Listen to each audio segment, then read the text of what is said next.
परवा मी एक कार्टून पाहत होतो. अमित शहाजी पूर्ण त्या सोप्यावर झोपलेले आहेत.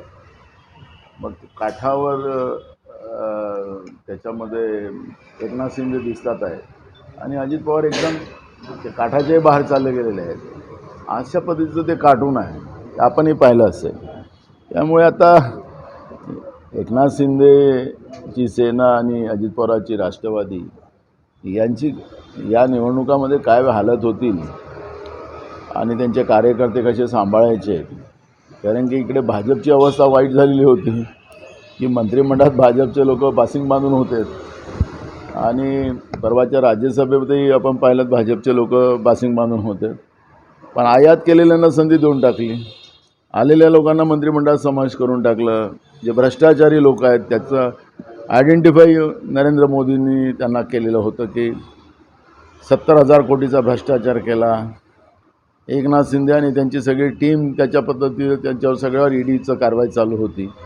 आणि मग अशा लोकांना मंत्रिमंडळात घेऊन या पद्धतीचा उद्रेक जो झालेला आहे भाजपमध्ये तो थांबवण्याचा एक अयशस्वी प्रयत्न भाजप करत असेल. त्याच्यामुळे यांना पूर्ण जागाच या BJPने कव्हर केली आणि यांना कोपऱ्यात टाकलं अशा पद्धतीचं तो कार्टून होतं.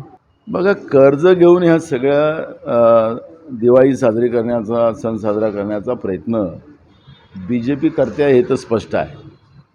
आपण समृद्धी मार्गाची चर्चा केली तर 75,000 कोटीचं त्याच्यावर कर्ज घेतलेलं आहे आणि ज्या पद्धतीची लूट आता त्या रस्त्यावर होत चाललेली आहे आणि हे सगळं कर्ज घेऊन दिवाळी साजरी करण्याची जी परंपरा आहे, राज्याच्या जनतेवर, देशाच्या जनतेवर कर्ज वाढवणं ही भूमिका घेऊन आणि त्या डेव्हलपमेंटच्या नावाने ते प्रकल्पच लुटून टाकायचा आणि प्रकल्पामध्ये अनेक डिफॉल्ट ठेवायचे. आज समृद्धी मार्गावर रोज एक ॲक्सिडेंट होतं. अनेक लोकांचा जीव गेला. अनेक लोक हॉस्पिटलमध्ये कोट्यावधी रुपये त्यांचे खर्च झाले. रस्ते मरण्यासाठी नाही केले जात, रस्ते सुविधेसाठी केले जातात. पण त्याच्यातून झालेला भ्रष्टाचार हा महत्त्वाचा आहे आणि त्याच्यामुळे जनतेचा जीव जातो आहे.